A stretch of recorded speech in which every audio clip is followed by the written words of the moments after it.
Bueno, muy buenas tardes, noches a todos. Muchas gracias por participar. Vamos a darle espera unos minuticos, un minutito más a las personas que se van conectando a este Zoom que especialmente diseñamos para ustedes, para todas las personas que están interesadas en todo lo que son hacer las inversiones inteligentes en bienes raíces y todo lo que esto conlleva en en una visión cosmo global y todo lo que es las inversiones en real estate, ¿no? En todo lo que son bienes raíces. Em, Vamos a dar acceso a las personas que se van registrando. Muchas gracias, como les digo, por participar. Nosotros hemos estado haciendo varios eventos de estos por vía web, en donde hemos tratado temas interesantes como todo lo que son los procesos de inversión en Estados Unidos, cuáles son los procesos de préstamos para personas internacionales, todo lo que es un proceso de compra y venta en Estados Unidos, las diferencias. Hablamos también en diferentes temas de cómo capitalizar y cómo hacer estas inversiones, por qué los bienes raíces son una inversión segura y por qué es muy seguro migrar los capitales o hacer este tipo de diversificación de capitales en Estados Unidos, especialmente en la Florida. Gracias nuevamente. Estoy muy feliz por la oportunidad que nos dan hoy de compartir este conocimiento que tenemos, de compartir este modelo de inversión segura que son los bienes raíces y para hoy tenemos un tema muy especial, un tema que muchos de los clientes que trabajamos de manera internacional nos hacen y es esas dudas de cómo hacer el traslado de capitales a Estados Unidos. ¿Cuáles son esos vehículos financieros que tenemos para poder hacer este traslado de capitales? ¿Cuál es una forma segura? ¿Cuáles son los medios de hacerlo? Los tiempos, los modos, las herramientas que tenemos digitales para hacerlo. Y bueno, pues para los que no me conocen, mi nombre es Angélica Díaz, yo soy agente internacional de bienes raíces con licencia en la Florida. También trabajo en un broker internacional de préstamos para inversión en bienes raíces. Hago inversiones de bienes raíces también. Y bueno, pues como lo ven, amo los bienes raíces, me encanta trabajar en bienes raíces y me gusta mucho compartir mi conocimiento, mis experiencias y mostrarle a las personas que todos somos inversionistas, que no importa el capital que tengamos, obviamente es un proyecto de inversión, hacemos un proyecto de inversión de acuerdo a las necesidades que ustedes tengan, de acuerdo al capital que ustedes tengan y de acuerdo a ese tipo de inversionista que tú quieras ser. Entonces, sin más preámbulos, hoy tenemos una invitada también especial, una invitada sorpresa que estará al final de la intervención.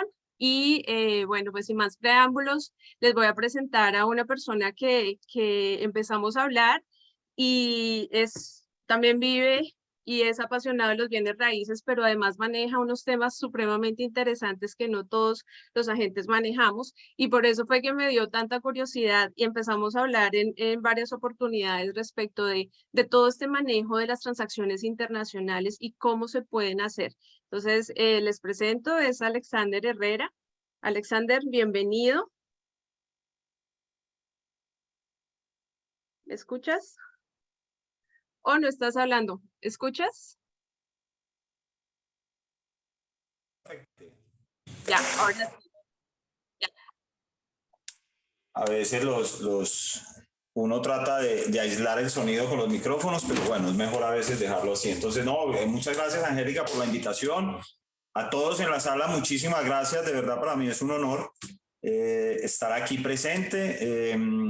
Pues como tú lo dices, hemos venido intercambiando una serie de ideas, de sueños, de planes que tenemos y creo que hay una cantidad de oportunidades que podemos aprovechar y que para el inversionista puede mejorar totalmente lo que hoy en día conocemos como las transacciones internacionales. Entonces, creo que hay mucha información que abordar, pero el objetivo de hoy es que queden con muchísimas dudas y que seamos muy curiosos de lo que está pasando hoy en día con esta nueva economía. Entonces, Bueno, no Alexander, sé, le presento.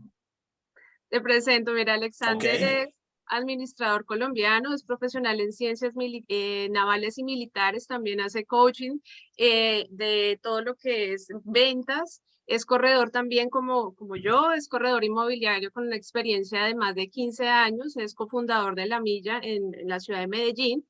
Y bueno, Alexander, explícanos un poquito qué es La Milla y cómo es esto de los temas de fondos de inversión diversificada que trabajas tú. Bueno, muchas gracias, Angélica. Mira, La Milla es un proyecto, es una compañía que nace precisamente de la necesidad de integrar todo el tema de las inversiones en un área. En el área inmobiliaria siempre hemos estado muy sujetos a lo que son las rentas fijas y a lo que son las inversiones seguras, pero cada vez la economía nos va llevando a querer entender muchas otras herramientas y vehículos que nos dan, y esta es una de ellas de la que vamos a hablar el día de hoy. La Milla es un fondo de inversión mixta que nace en el escenario inmobiliario y que se expande al área del turismo, pero que hoy en día aprovecha las diferentes herramientas financieras que hay para ofrecer a sus clientes facilidad, para ofrecer a sus clientes seguridad y capacidad transaccional a nivel internacional, como lo hemos venido trabajando. Maravilloso, Alexander. Una pregunta, bueno, habíamos hablado, bueno, dentro de nuestras charlas previas, yo les manifestaba a muchos de mis clientes tienen inconvenientes o más bien inseguridades al momento de trasladar los capitales del país de origen hacia Estados Unidos, ¿no? Uno es eso, ¿no? La seguridad de cómo lo voy a hacer, con quién lo voy a hacer, qué pasa, cuándo, en qué banco lo puedo realizar, cuáles son esas transacciones que uno necesita hacer y bueno, generalmente en la vía normal, lo que uno asesora a sus clientes es que obviamente tienen que venir a Estados Unidos, dentro de ese viaje, abren su cuenta puede ser de banco, en un banco comercial, de cheques, de ahorros, o los que crean compañías, pues abren su cuenta a través de compañía, pero necesariamente tienen que hacer un desplazamiento y a veces ellos me dicen, Angélica, no puedo porque estoy corto de tiempo, porque, o sea, la planeación se va extendiendo y bueno, esa era una de mis preocupaciones y buscando alternativas y buscando esas otras opciones para que los clientes puedan hacer ese tema de inversiones de una manera más expedita. Fue que empezamos tú y yo a hablar y bueno, encontramos varios vehículos financieros que nos pueden ayudar, ¿correcto? Hablemos un poquito de esos errores comunes que tienen los inversionistas al momento de hacer inversiones. Es natural que a la hora de invertir nosotros vinculemos muchos factores que tienen que ver con el factor, primero con la parte emocional, con el deseo de generar obviamente una renta, de garantizar seguridad, pero hay un conjunto de errores muy naturales que los inversionistas cometemos a la hora de generar la oportunidad de una inversión y más cuando es una inversión internacional. Entonces, pues el primer error que me parece muy común y que todos lo hemos cometido es quedarnos con la primera información que tenemos, el no investigar realmente lo suficiente.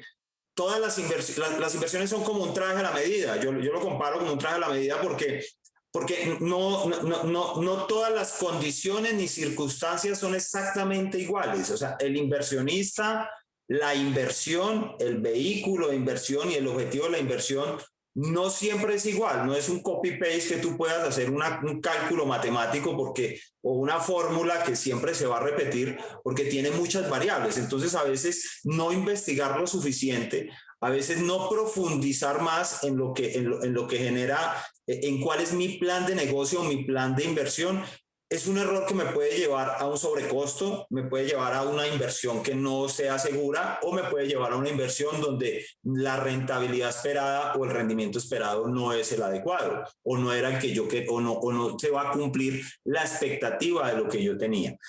Y eso nos lleva al segundo error que me parece el más común y es la no medición del riesgo. Y no es simplemente saber el riesgo, o sea, en inversiones no solamente es necesario, no solamente es suficiente evaluar un riesgo.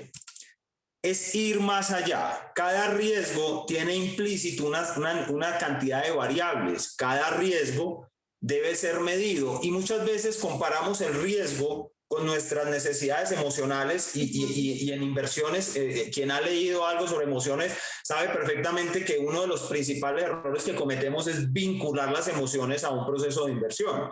Y allí está implícito el riesgo. Muchas veces escuchamos el riesgo, mas no investigamos. Entonces resulta que tomamos un riesgo que no era real, lo asumimos como real y ese temor del asumir ese riesgo pues me lleva al decir no hago esta inversión. Pero muchas veces pasa al revés. Escuchamos el riesgo, no investigamos lo suficiente, pero mi deseo de ganar o mi deseo de salir, de llevar a cabo esta inversión es tan alto que entonces yo convierto el riesgo en algo que suena muy bonito y lo convierto en algo muy emocional y decir, sí, hay un riesgo, pero yo puedo. Resulta que en riesgo no es así. Quien ha estudiado algo de riesgos, quien trabaja con seguros, sabe perfectamente que el riesgo es un cálculo absolutamente exacto y que tiene unas variables que debe ser muy bien calculado. Entonces, el tema de no saber medir el riesgo nos puede llevar también a lo que hablábamos en la primera parte y es cometer algunos errores que nos pueden llevar a la pérdida de nuestro capital, al poner en riesgo nuestro capital o al no cumplir las expectativas de retorno o de ganancia que esperamos o de rendimiento que esperamos. Invertir sin un horizonte claro, es importantísimo yo tener clara la línea de tiempo de mi inversión. Yo considero que este es otro de los factores y es que todos tenemos, cuando a la hora de invertir, lo que más esperamos es la ganancia. Lo que más esperamos es el rendimiento, pero la línea de tiempo es absolutamente vital. Es importantísimo que yo pueda trazar una línea de tiempo en la cual yo pueda ir midiendo los diferentes riesgos que hay en esa línea de tiempo y la información que abarcó esa investigación me puede ir llevando a una realidad de lo que es una expectativa real o de lo que es simplemente un deseo emocional. Y aquí entra el cuarto punto que para mí es importantísimo y es creer demasiado en nuestras emociones. Nuestras emociones son muy útiles para muchas cosas, pero no para las inversiones. Nuestras emociones son muy útiles para todo lo que tiene que ver con nuestra área personal, pero a la hora de inversión, las emociones lo que van a hacer es muchas veces generarnos como una cortina de humo, como hacernos ver la mitad solamente de lo que está sucediendo y las emociones muchas veces nos llevan a cometer errores. Todos lo hemos cometido, pues somos seres humanos, cometemos errores permanentemente, pero en inversiones, una manera de mitigar el riesgo es precisamente trasladando o sacando las emociones a la hora de evaluar. Hay algo que me parece también importantísimo y es que nos quedamos mucho en lo que llamamos el espejo retrovisor, en lo que pudo haber sido, en lo que fue, en lo que yo esperaba y el tanto mirar en ese espejo retrovisor me hace perder el horizonte en la línea de tiempo. Es que pude haber hecho esto, pero no lo hiciste en el momento que se debía hacer o esa acción no se debe hacer ya en el presente porque esa acción se debió haber generado era en el pasado. Entonces nos quedamos mucho en ese espejo retrovisor revisando a ver qué pude haber hecho cuando lo que necesito estar concentrado es en lo que debo hacer ahora, en el presente. No soportar la pérdida. En toda inversión siempre va a haber un margen de riesgo inmobiliaria, bursátil, renta fija, renta variable, fondos regulados, cualquier tipo de inversión que hay un riesgo. Y siempre hay en ese riesgo siempre hay un porcentaje o una probabilidad de pérdida. Una de las inversiones más seguras que tenemos es la parte inmobiliaria, pero te pongo un ejemplo lo están viviendo en este momento ustedes en Florida. Una persona que invirtió hace 2 meses en una propiedad, pues no sabía que hoy o que este fin de semana o que la semana pasada iba a pasar por un proceso de un cambio climático como lo fue un huracán. Entonces eso, a muchas personas que hace 2 meses hicieron una inversión, muy seguramente hoy tienen que estar sacando un dinero de donde no lo tenían para poder nuevamente poner su propiedad al punto de poderla rentar o de poderla gestar, porque no tenía contemplado o tiene que apalancarse en un seguro para ese riesgo que estaba allí medido, no lo tenía contemplado, pero eso es una pérdida. Puede ser que no esté sacando de su bolsillo, está sacando del seguro, porque muy seguramente, como todos los inversionistas inmobiliarios, pues todo lo respaldamos a través de los seguros.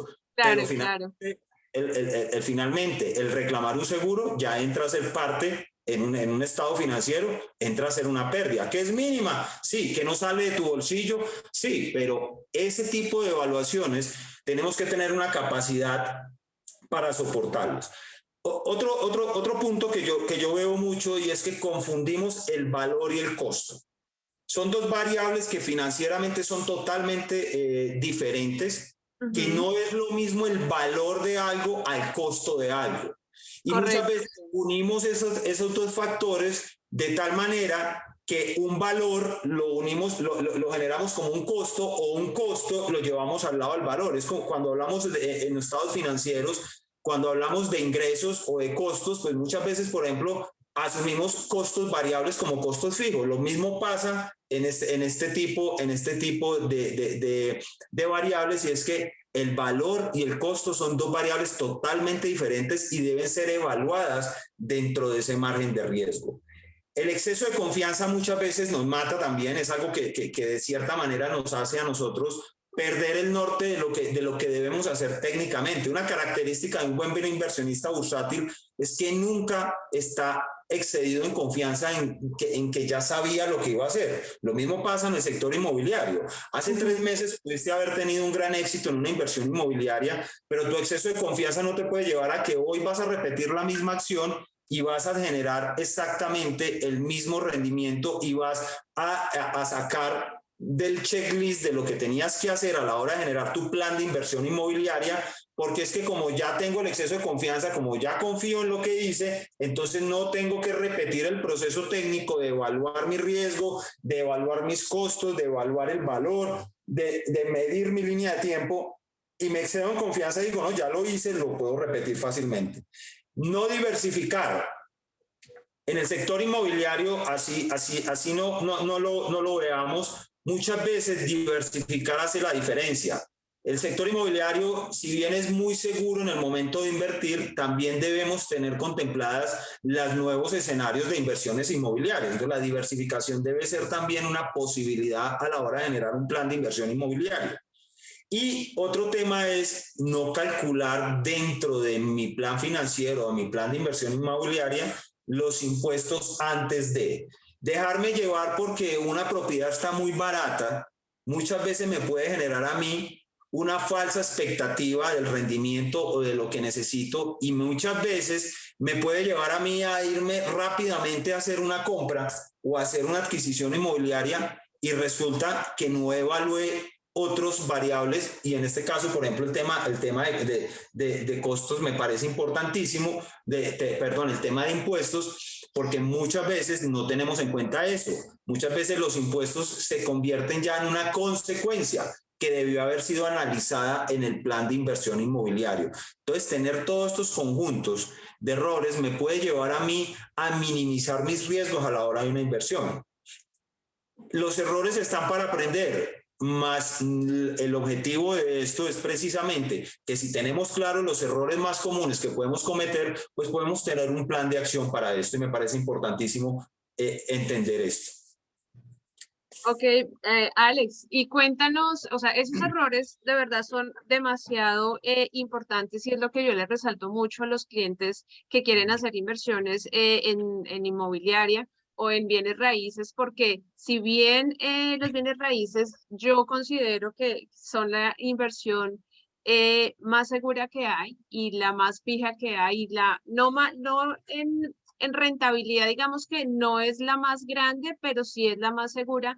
Sí tiene uno que tener un equipo de trabajo y especializarse, o más bien acudir a esos profesionales especialistas que pueden hacer el trabajo para ti, ¿no? O sea, dedicamos a los inversionistas a poner su dinero y a asesorarse o a crear ese grupo de especialistas que le pueden asesorar, orientar y ayudar en todo este tipo de ejercicios que tienen que ver con lo que es la inversión inmobiliaria, ¿no? Entonces, importante cada uno de estos errores para que los tomemos en cuenta y no los cometamos o hagamos todo el análisis juicioso de poder evitarlos, ¿no? De poder prevenirlos. Si, ¿Correcto? si tú analizas algo, Angélica, y a todos los invitados, si tú tomas cada uno de esos errores que aparece allí en ese listado y lo llevas a un plan de inversión inmobiliaria, vas a ver que cada punto de un plan de inversión inmobiliaria está diseñado con el fin de mitigar, de no cometer esos errores. Pero Correcto. muchas veces nuestro único plan de inversión inmobiliaria es simplemente comprar barato.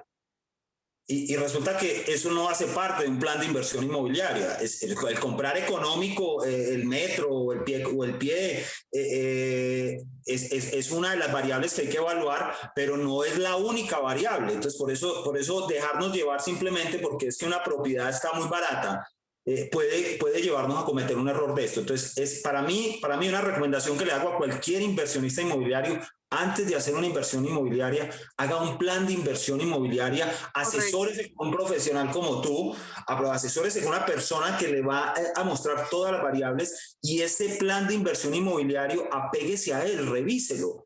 Uno de los errores también más comunes que hacemos es que hacemos el plan de inversión inmobiliaria, pero a la hora de ejecutarlo no lo seguimos al pie de la letra. Entonces, lo hicimos el plan de inversión simplemente para tener una información, pero a la hora de ejecutar no ejecutamos las acciones correspondientes a ese plan de acción.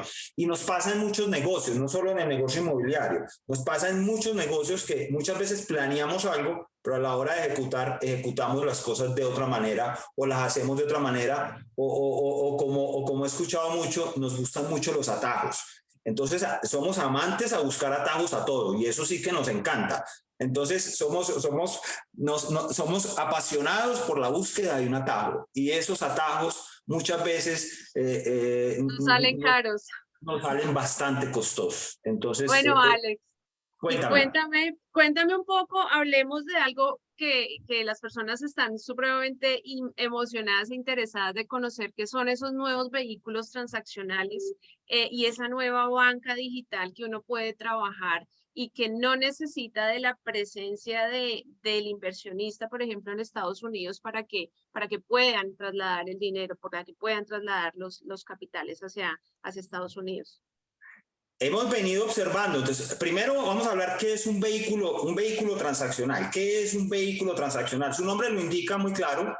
Un vehículo es una herramienta financiera que me permite llevar de un lugar al otro una transacción, de un punto A un punto B.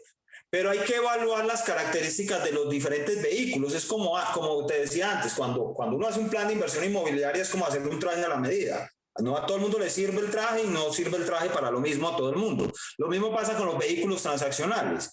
Los vehículos que están allí son muy útiles para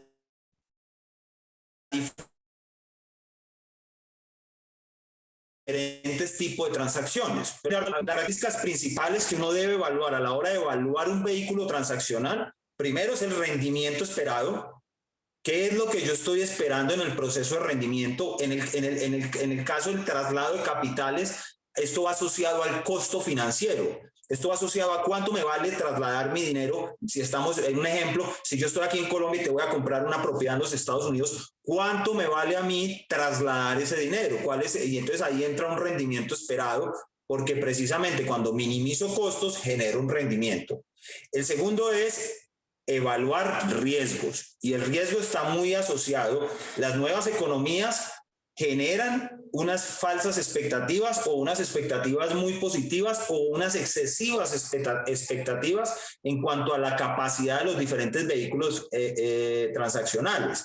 Entonces, evaluar el riesgo significa evaluar la capacidad legal, la estructura legal, cómo está constituido ese vehículo transaccional. ¿Qué es ese vehículo transaccional como tal? Empresarialmente, ¿qué nivel de riesgo tengo y de asegurabilidad tengo con él?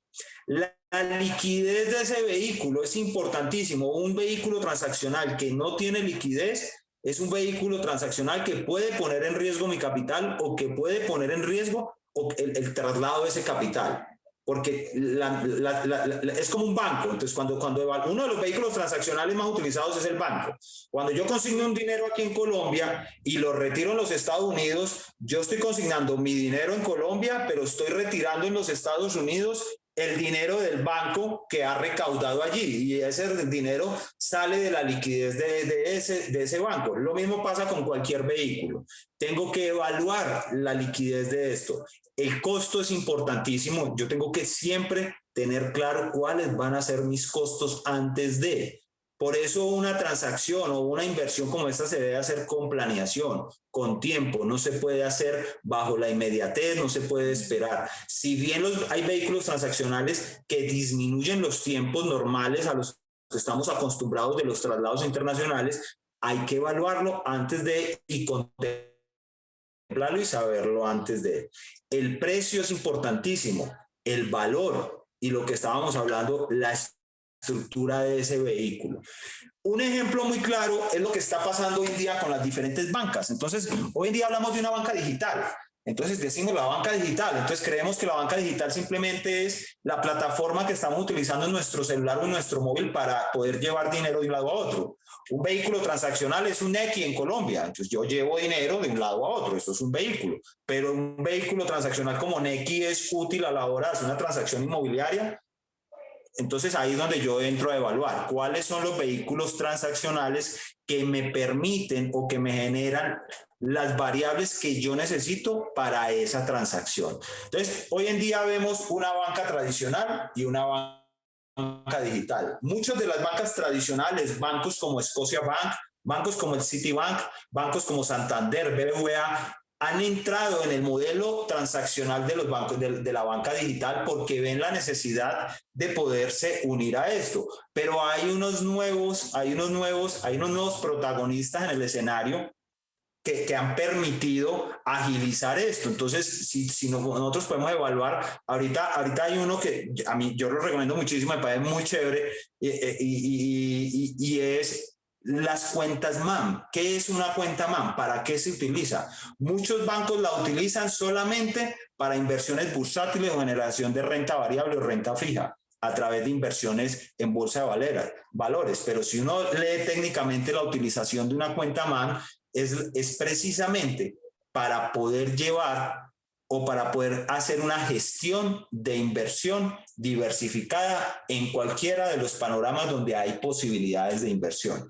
Entonces, allí tenemos escenarios nuevos donde entidades como en Estados Unidos como el Citibank, como el Scotiabank, escenarios en Latinoamérica como lo que está sucediendo con el Nubank o la Moradita, como la llamamos en Latinoamérica, que al principio entró solamente como un portafolio financiero de una tarjeta de crédito, pero resulta que hoy en día, si tú lees, va mucho más allá. Por eso es pública hoy en día la entidad en los Estados Unidos, en la bolsa de valores, porque lo que buscaba era llegar a esto, poder liderar la banca digital en lo que tiene que ver con vehículos transaccionales. Pero hay otros también que son especializados, como el money transfer, que permite, o sea, no es simplemente para transferir dinero de divisas o de remesas, o muchas veces lo utilizamos solamente para esperar que alguien nos gire dinero desde los Estados Unidos. Resulta que va más allá. Hay portafolios corporativos, hay portafolios que me permiten a mí financieramente tener mayor diversificación. Y eso me parece importantísimo. Me parece importantísimo que lo veamos en el escenario. Ok, Alexander, a mí, por ejemplo, bueno, tú sabes que yo conozco de bienes raíces y conozco mucho de todo el tema transaccional, pero los asuntos de banca bursátil, bancos digitales y todo esto, obviamente no es mi especialidad. Entonces, cuando uno le habla un poco a los clientes respecto de, por ejemplo, estas cuentas MAM, a ver si yo entendí. Los vehículos financieros, es una cuenta MAM, es un vehículo financiero, ¿correcto? ¿Vienes? Ahora, correcto. Cuéntame, esa cuenta MAM, ¿qué es? Estábamos hablando de que se permite hacer esas cuentas para una gestión de fondos inmobiliarios acá en Estados Unidos. ¿Cuál es ese proceso? O sea, ¿cómo Mira, se hace? Uno de los ejemplos más utilizados, porque es un banco muy americano y es un banco que está muy normalizado y es un banco con una gran trayectoria en los Estados Unidos, el Citibank. Es una de las herramientas que más se utiliza y es uno de los mayores gestores de cuentas MAN en este momento. La cuenta MAN traduce Multi-Account Manager, o sea, la capacidad de tener una cuenta que la utiliza un gestor de inversiones. ¿Qué hace un gestor de inversiones? Genera la posibilidad de que una persona natural pueda trasladar o tener su dinero a un portafolio de inversiones. Normalmente, comúnmente, están siendo utilizadas para la gestión del trading o para la gestión de fondos de inversión en renta fija o renta variable. Pero cuando hablamos de gestión de inversión en bancos como el Citibank, esto puede ser llevado a la gestión de un fondo de inversión inmobiliario. Entonces es importantísimo poder entender que primero las cuentas MAN fueron creadas para la gestión de fondos de inversión y que fueron creadas para esto y que cualquier persona puede abrirla, pero debe abrirla a través de una gestión, de un fondo o de un gestor de fondos. La persona, yo no puedo ir al Citibank y decirle voy a abrir una cuenta MAN. Yo tengo que utilizar un gestor de inversiones o un gestor de fondos como lo es la Milla para poder llevar ese vehículo transaccional a abrir una cuenta en cualquier lugar del mundo, porque el Citibank es un banco muy amplio que tiene una capacidad internacional muy amplia y poder llevar ese dinero a un portafolio de inversión inmobiliaria en los Estados Unidos.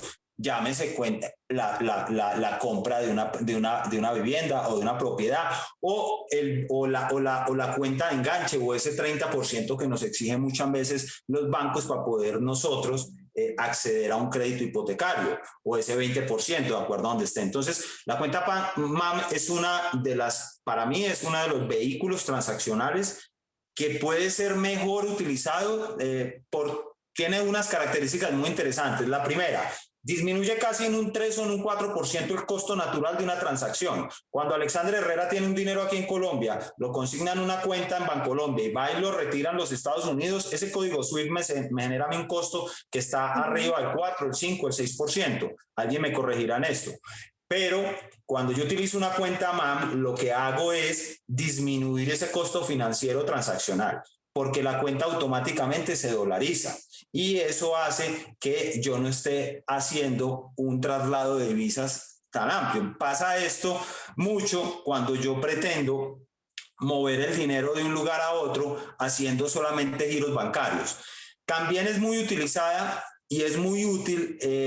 ¿Por qué? Porque se utiliza un banco y se utiliza la gestión corporativa que permite tener asegurabilidad. Una cuenta MAM está protegida por un seguro. No es lo mismo que trasladar dinero por una plataforma digital. Y eso hace que un banco a la hora de evaluar un crédito hipotecario pueda ser mucho más seguro o pueda ser mucho más visible la generación de ese dinero. Obviamente, todos esos dineros deben pasar por un proceso de declaración, todos esos dineros deben pasar un proceso de legalidad o gestión de fondos, de dónde viene el dinero, porque eso sí lo debe hacer uno. Una cuenta MAN se puede utilizar desde $10,000 hasta $500,000. No tiene un monto máximo, pero sí tiene un monto mínimo. Las cuentas MAN no se abren con menos de $10,000 y deben ser utilizadas únicamente para gestiones de inversión. Puedes utilizarlo en gestiones de inversión inmobiliaria, puedes hacerlo en gestión de inversiones bursátiles, reguladas, puedes llevarlo a portafolios fijos, a rentas variables, a un índice SNAP, a donde tú lo quieras llevar, pero debe ser utilizada para la gestión de una inversión. Entonces aquí viene la pregunta hace mucho. Ok, yo tengo demasiadas preguntas hoy. Dale, tranquila. Yo creo que todos en la audiencia también tienen muchas preguntas porque el tema de la banca es a veces un mito para todos, ¿no? O sea, es como Así que es. es un desconocimiento general y todas estas plataformas o bueno, herramientas o vehículos financieros novedosos para muchos son desconocidos, ¿no? Entonces, por ejemplo, en una cuenta MAM, Angélica está en Colombia y quiere comprar una propiedad en Estados Unidos. Y Angélica no quiere viajar a Estados Unidos porque está muy ocupada, ¿correcto? Entonces, ¿yo qué hago? ¿Voy a Citibank y le digo quiero abrir una cuenta BAM o cómo es el proceso? Dime cuáles son los límites. Aquí es donde uno debe apoyarse en una asesoría de alguien que lo sepa hacer, porque como te dije, no es un producto comercial que tú llegas a un banco y dices como quiero abrir una cuenta de ahorros, no quiero una cuenta de ahorros, quiero una cuenta MAN, no es de esa manera, porque las cuentas MAN son utilizadas para los gestores de fondos, o sea, quien puede abrir una cuenta MAN es el fondo, no es Alexander Herrera, no es Angélica Díaz, es el fondo. ¿Para qué puede ser utilizada y para qué no puede ser utilizada? Es importantísimo tener esto claro. No puede ser utilizada para volverlo efectivo. No es como ir a un Western Union, pongo la plata hoy y mañana la retiro allá. No, si es una gestión de inversión inmobiliaria, tiene que ir destinado a esto. Entonces, en Estados Unidos hay unas normativas en cuanto a las inversiones inmobiliarias. Una cosa es una compra de una vivienda en preconstrucción, otra cosa es una vivienda de segunda, otra cosa es una vivienda tipo flipping, otra cosa es un remate bancario. Entonces, por eso digo, cada producto debe ser analizado desde un plan de inversión inmobiliario, porque muy seguramente nos podemos encontrar, es que voy a comprar un apartaestudio muy bonito que están haciendo a las orillas de la playa de Miami y se lo voy a comprar directamente a la constructora. Ok, puedo utilizar la cuenta MAN porque la gestión de fondo de inversión me permite a mí llevar ese dinero a una constructora. Es que se lo voy a comprar a Alexander Herrera que lo tiene allí en liquidación y entonces el dinero va a ser trasladado a Alexander Herrera. Entonces allí tiene que haber un proceso adicional. Cuando el dinero está descargado en la cuenta MAN, esto tiene que ir allí registrado al proceso de compra de bienes raíces. Entonces hay muchas características que deben ser como, yo digo mucho, los planes de inversión inmobiliaria son como trajes a la medida. No a todos les sirven, no está hecho para todo el mundo y tú no vas a usar el traje para todo. Entonces, ¿qué quiere decir eso?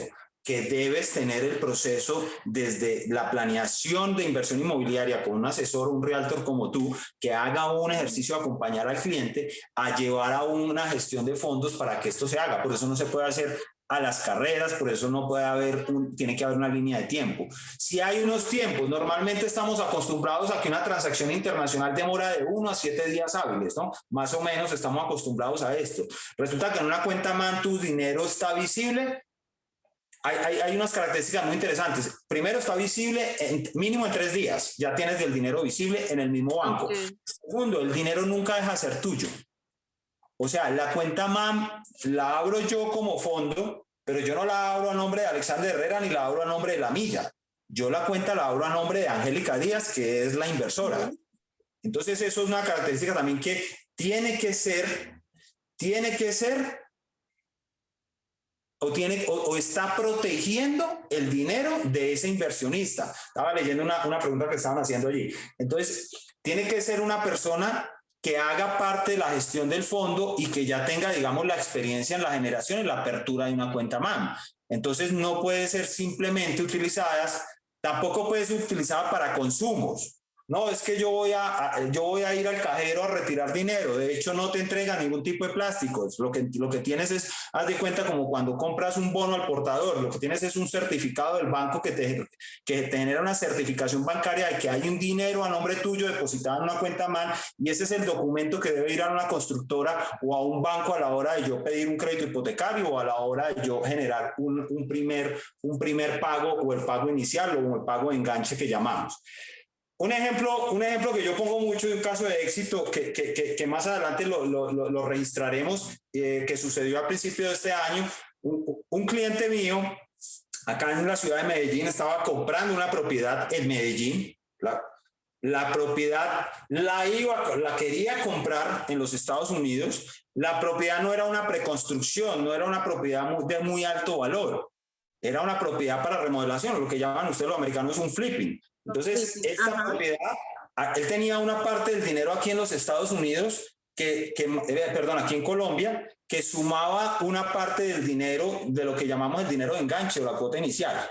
Entonces, eran $24,000. Pero esos $24.000 estaban aquí en Colombia. Con esos $24.000 que hicimos, abrimos la cuenta MAM. Pero para poder cumplir el primer 30% que necesitaba para comprar totalmente la vivienda, necesitaba un dinero adicional, y ese dinero adicional no estaba en Colombia, estaba en España.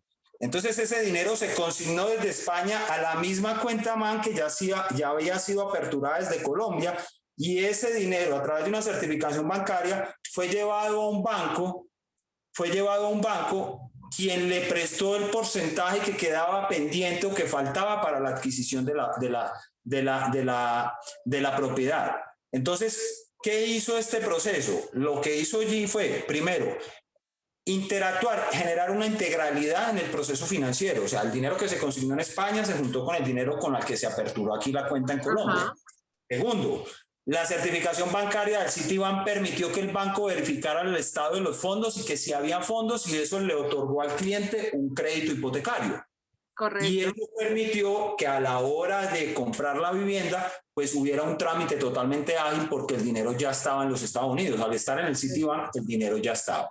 Entonces, allí, ¿qué mitiga uno? Primero, el traslado de tanto dinero, que se puede convertir en sobrecostos. Si tú miras, hagamos la cuenta de cuánto podría salir el costo de consignar dinero desde España, llevarlo a Estados Unidos, o cuánto me podría a mí cobrar una entidad bancaria por yo trasladar este dinero. Entonces, todo esto llevó primero a un proceso totalmente seguro, un proceso 100% digital, porque mi cliente nunca tuvo que salir ni siquiera de mi oficina. Correcto. Sí, es que en este mundo en el que estamos, en el que todos trabajamos, en el que estamos obviamente haciendo otras cosas, el efectuar un traslado a Estados Unidos o a cualquier lugar del mundo, a no ser que sea planeado o solamente para abrir una cuenta, pues no hace sentido, ¿no? O sea, es reducir los tiempos. ¿A qué fue mi cliente a Estados Unidos? A recibir las llaves de su propiedad. A eso fue mi cliente a Estados Unidos.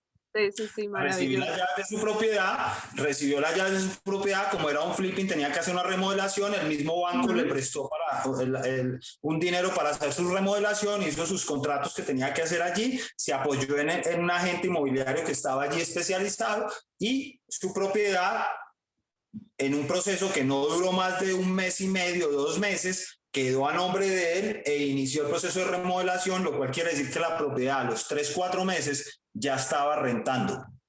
Y eso es lo interesante, la disminución en la línea del tiempo, pero el cliente siempre tuvo claro que tenía que esperar un tiempo. Es más, yo le dije al cliente, te vas a demorar de 3-4 meses.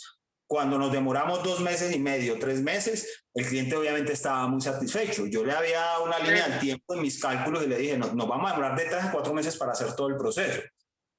Resulta que pudimos agilizar un poquito el tiempo. Maravilloso. ¿Y cuántos son los costos en comisiones y en tasas más o menos de esa creación de esas cuentas, MAM, para poder hacer inversión? Vuelvo y hago a lo que voy mucho, es que no puede haber algo, no es algo fijo. ¿No? ¿Y por qué no es algo fijo? Porque depende mucho de muchas variables que hacen parte del proceso financiero. Un ejemplo, no es lo mismo yo tenerle el dinero aquí en Colombia en un banco, en Bancolombia, llevarlo a una cuenta de un Citibank, o sea, de Bancolombia va a un Citibank y del Citibank va a una cuenta MAM. No es lo mismo yo tener el dinero en efectivo. No es lo mismo yo tener un dinero en efectivo, pero la tasa promedio que tiene que ver con esto no supera nunca el 3%. Existen bancos, por ejemplo, el Scotiabank está trabajando, los bancos siempre van a competir por tasas representativas y siempre van a competir por tasas que se calculan en 1 punto o en 2 puntos. Entonces, mientras hay un Scotiabank que está cobrando el 1.9, puede haber un Citibank tratando de cobrar el 1.8 con tal de ganar un poco esa puja que tienen siempre por las tasas los bancos. Sin embargo, nunca va a superar el 3%, y eso es algo muy favorable si lo comparamos con la banca tradicional. Lo otro que es muy favorable es que no siempre el dinero va a durar más de 8 días o 15 días en un proceso transaccional, y eso, la línea de tiempo genera ahorro muchas veces, y la línea del tiempo genera un costo, genera una minimización del costo. Eso hace que seamos más ágiles en los procesos. van a haber oportunidades de diversificación. En una cuenta MAN tú puedes diversificar el dinero y diversificar la oportunidad del rendimiento. Un ejemplo, yo puedo llevar el dinero de la cuenta MAN, un porcentaje de ese dinero, a una operación en un fondo de renta fija o en un fondo regulado en los Estados Unidos que me puede generar un rendimiento entre el 4 y el 7% por un rendimiento a la hora de hacer una operación bursátil regulada.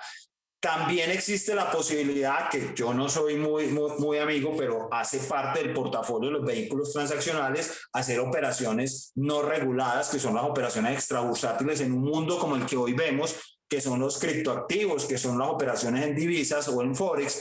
Pero pues obviamente uno recomienda a la hora de hacer un proceso como estos, tener claro qué es lo que voy a hacer. ¿Voy a hacer una operación regulada o voy a hacer una operación no regulada? Tratar de no revolver las dos cosas, porque muchas veces puede generarse o llevarse un susto, o puede generarse o llevarse, digamos, una mala pasada a la hora de poner este dinero a rentar. Entonces, nunca va a superar el 3%, eso sí está claro. Entonces, yo tengo por acá unas tasas que las veo. Entonces, mira, cuando yo miro, por ejemplo, una de las grandes características, Santander, uno de los bancos que más se apropia de esto. Primero, cobra más o menos 18 euros por mes y la tasa de comisión es por apuntes o por conversión. ¿Qué quiere decir eso? Que depende del momento. No es lo mismo hacer una transacción al inicio de la semana para hacerlo al final de la semana. No es lo mismo hacer la transacción en la mañana que hacerla en la tarde. Son datos que uno muchas veces no tiene en cuenta. El BBVA tiene una tasa propia, pero mira, cobra un porcentaje de 24 euros el semestre. ¿Qué quiere decir eso? Que tú debes diferir eso a 6 meses. Entonces, 24 dividido 6 me da un promedio que no supera el 4. Entonces, estamos hablando de un promedio del costo. Y si miramos las tasas porcentuales, mira, vamos al Santander nuevamente, 3%. Vamos al BBVA nuevamente, 2.8%. Vamos al CaixaBank, 1.95%. Y vamos al que más nos gusta, que es el Citibank, está peleando con el 2.2%. Entonces, siempre va a haber una tasa, y esa tasa puede cambiar. La otra semana puede ser otra. ¿Por qué? Te voy a decir por qué. Porque es que así es la economía. La economía hoy en día, nosotros vivimos en una economía totalmente dinámica, diversificada, y que cambia basada en unas variables que muchas veces no vemos. Entonces, las tasas representativas del mercado tienen una tendencia a cambiar y siempre va a haber una competencia entre las diferentes entidades. Si nos vamos a un operador transaccional, un money transfer, por ejemplo, siempre va a trabajar con el 1.5%. ¿Cuál es el riesgo del money transfer? Por ejemplo, los montos. Una cosa es trasladar $500,000 a través de un banco como el Citibank, y otra cosa es yo trasladar $500,000 a través de una operadora transaccional como el Money Transfer. Entonces, todo eso hay que evaluarlo. ¿Cuánto es el monto que voy a trasladar? Es muy importante uno poder tener la capacidad a la hora de generar una cuenta MAN, algo que se llama cuentas multidivisas. La cuenta multidivisa me parece interesantísimo, que hace parte de las características de la cuenta MAN, y es que al ser multidivisas, yo no estoy haciendo una compra y venta todo el tiempo de la divisa, sino que voy a una sola divisa. Así compre euros, automáticamente estoy dolarizando, porque si me vengo, si estamos hablando de una inversión en Estados Unidos, pues automáticamente voy a dolarizar. Obviamente siempre va a haber tasa representativa. Entonces yo compro en pesos, pero automáticamente me voy a la dolarización. La gran ventaja, la tasa de cambio es mantenida de acuerdo a la TRM del USD, o sea, el dólar digital que llamamos hoy en día. O sea que no depende, en ese caso no va a depender de las variables o la tasa representativa al mercado que el Banco de la República en Colombia me exige. Entonces, hay unas características que hace que la cuenta MAN, para mí, es uno de los vehículos transaccionales que mejor oportunidad me da a la hora de invertir.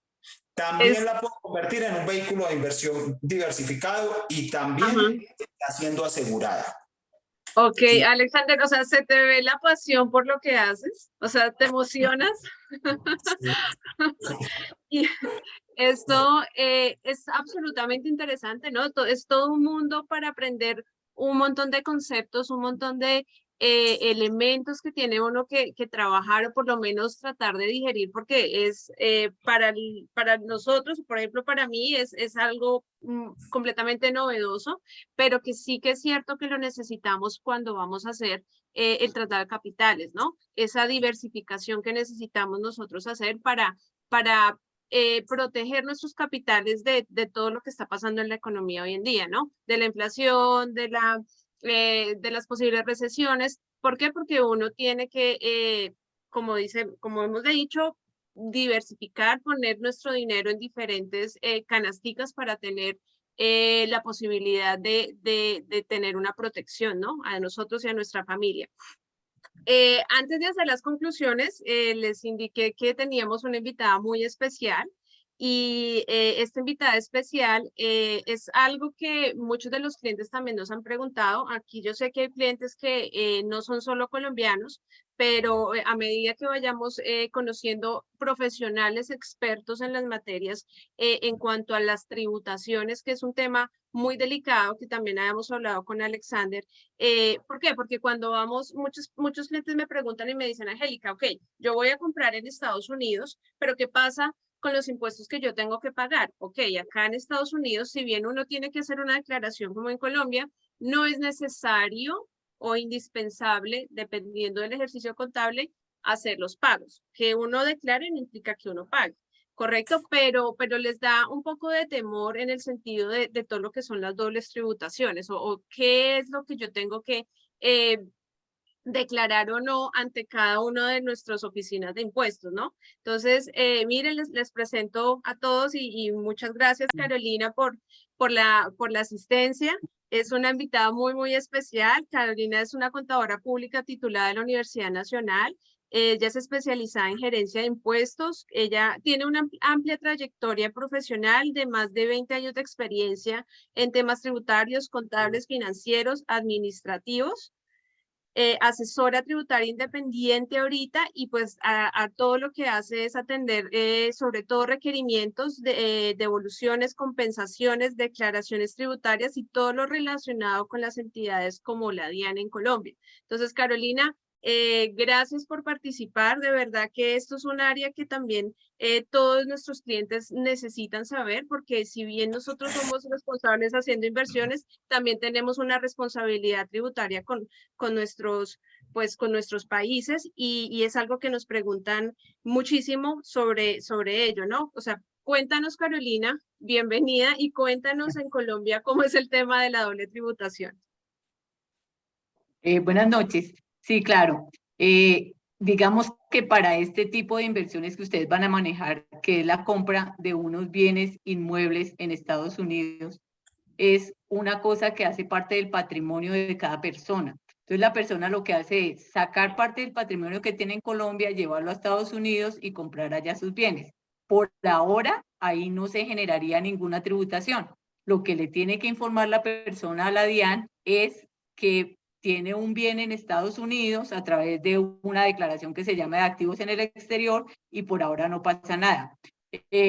Cuando ya vayan a poner a tributar, pues digamos a obtener las ganancias de esa inversión que hicieron, ahí sí es que se genera la tributación. Entonces ahí, como dice el señor Alexander Herrera, es como un traje a la medida para todos, porque cada uno es una situación particular. Entonces ahí empieza a jugar la residencia fiscal. Si esa persona con haber adquirido ese bien se vuelve residente en Estados Unidos o sigue siendo residente en Colombia, y cada caso es una cuestión así particular, entonces ya dependen de las situaciones de cada uno. La doble tributación aquí en Colombia lo que hace es que se firmen convenios con los países para que en uno solo de los países se tribute, ¿sí? Depende cómo queden los convenios. Con Estados Unidos hasta ahora no hay convenios no hay convenios para doble tributación, pero sí hay convenios para que Estados Unidos le reporte a la DIAN de Colombia qué personas hicieron inversiones, que si llevaron para allá la plata y que todo eso sí se lo van a decir. Lo que hace aquí en Colombia con la doble tributación para los países que no han convenio es que le permiten a las personas descontar como un descuento tributario la parte de impuestos que paguen en los otros países, pero limitado a la cantidad del impuesto que debe pagar en Colombia por ahora. Pero como les digo, como dicen, es un traje a la medida para todos y habría que analizar particularmente la situación de cada uno. Gracias, Carolina. Cuando hablamos de residencia fiscal, ¿hablamos de cuánto tiempo o qué establece la ley respecto de residencia fiscal? La residencia fiscal está en el artículo 10 del Estatuto Tributario y hay varios puntos. Con cualquiera de esos puntos que se cumplan, ya es o no residente fiscal. Dice que un no residente fiscal en Colombia cuando dura más de 183 días continuos o discontinuos en un año es residente fiscal en Colombia. Cuando tiene en Colombia su familia, cuando tiene en Colombia más del 50% de su patrimonio, cuando tiene en Colombia más del 50% de sus ingresos y cosas así. Entonces, esas son las cosas que yo digo que es particular para cada uno. Gracias, Carolina. De verdad que, bueno, estos son temas bastante extensos. Sencillamente estamos haciendo aquí una introducción, unas generalidades para que ustedes conozcan que lo podemos hacer, que necesitamos asesoría de profesionales para poder proyectarnos y hacer nuestras inversiones inmobiliarias en cualquier lugar del mundo, en Colombia, en cualquier lugar de Latinoamérica y en Estados Unidos. Y bueno, no sé si vamos a un momento con las preguntas del chat. Nos pregunta Carlos, nos dice buenas tardes, que si tenemos alguna, que le podremos recomendar alguna institución digital para transferir el dinero. Creo que eso fue lo que hablamos con Alexander y cuál sería de pronto como tus recomendadas, tu top 3. Mira, obviamente de la primera que yo hablo y por estar hablando de Estados Unidos, yo recomiendo mucho el Citibank. Me parece y a través del vehículo de la cuenta mano.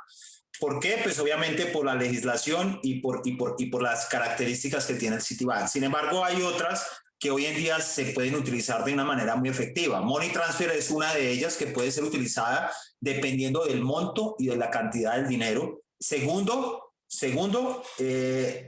aunque es nueva, es una empresa que hoy en día está reconocida, totalmente reconocida como uno de los unicornios en Latinoamérica en lo que tiene que ver con las nuevas fintech o las nuevas tecnologías financieras, y es el Nubank, que me parece interesantísimo lo que está ofreciendo y creo que es la que está hoy en día punteando en lo que tiene que ver con el mínimo costo transaccional de los dineros a nivel internacional. Entonces yo me quedaría con esas tres. La Nubank,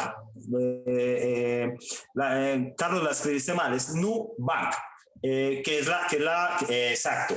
Entonces, yo me quedaría con esas tres inicialmente, pero como siempre digo, cada transacción es un traje a la medida. No sirve para lo mismo, no está utilizada, no debe ser utilizada siempre para lo mismo y dependiendo de unas variables y un análisis que se debe hacer, es la más recomendada. Lo que yo recomiendo antes de hacer cualquier tipo de transferencia es asesórese.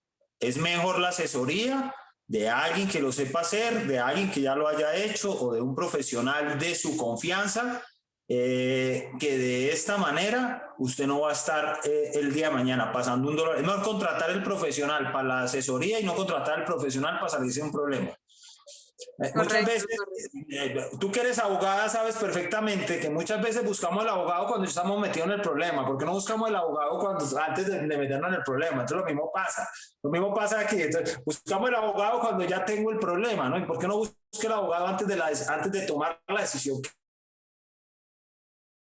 que va a tomar? Lo mismo la parte de primero al contador, me podía asesorar antes de ejecutar la acción y después cuando me están diciendo esto, se me elevaron los impuestos, me está poniendo a declarar algo que yo no sabía o me está multando y ahí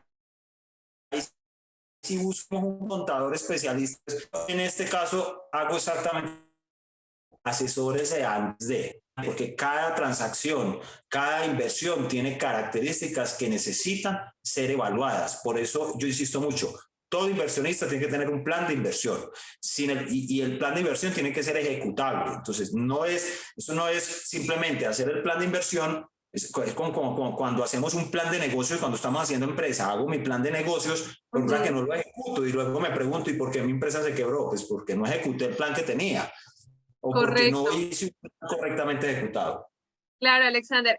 Alejandra pregunta que si estos son los mismos que se ponen acá en cuentas escrow. Alejandra, sí, las cuentas escrow, este tipo de cuentas, MAM, de acuerdo a lo que nos dice Alexander, permite que nosotros certifiquemos aquí, ya sea en el área si es a través de préstamos hipotecarios hacia el banco o el lender que nos va a prestar el dinero.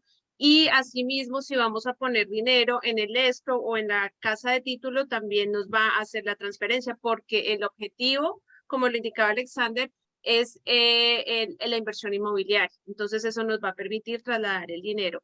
Bueno, pues de verdad que quedan muchas cosas pendientes, queda un montón de temas por tratar. Sin embargo, ha sido absolutamente nutritiva esta charla, diferente porque no la he escuchado en ningún lado. Es una charla que nos va a permitir abrir nuestros ojos a ver estas opciones para abrir cuentas sin necesidad de trasladarnos hacia Estados Unidos, si nuestra intención va a ser la inversión inmobiliaria respecto de todos estos cambios económicos y todo lo que necesitamos para poder hacer una inversión, sobre todo segura. Asesorémonos de las profesionales que son completamente integrales, que tienen el conocimiento y que tienen la experiencia para poder poner su dinero en las mejores manos. Pues muchas gracias a todos. No sé si existe otra pregunta. No, creo que estamos suficientemente ya de preguntas. Gracias por su participación. Alexander, mil gracias. Carolina, mil gracias por todo. Pues ya saben, síganos en redes sociales. Carolina también trabaja todo lo que son asesorías en Colombia respecto de todo lo que son impuestos y pues este tema de tributaciones. Y síganos en nuestras redes sociales. Acá están nuestros contactos por si los quieren pues conectarse con nosotros. Pueden hacer una cita, pueden hacer unas llamadas, el correo electrónico, todo lo que es Facebook o Instagram. Y muchas gracias por su tiempo. De verdad que soy muy feliz de poderles ayudar, de poderles transmitir información adicional y que amplíen su conocimiento y su aspecto de inversiones. Gracias, Alexander. Gracias a ti, muchas gracias a Carolina también por habernos acompañado y a cada una de las personas que están en la sala. Muchas gracias por haber estado acá y espero que la información primero les genere muchísima curiosidad y muchísimas dudas, porque eso los va a llevar a investigar más. Entonces, muchísimas gracias de verdad a todos y especialmente a ti, Angélica, por la invitación. No, Carolina. Bueno, gracias. Gracias a ustedes también por permitirme participar y pues aquí estoy para lo que necesiten. Bueno, gracias y hasta luego. Que estén muy bien. Buenas noches. Hasta luego.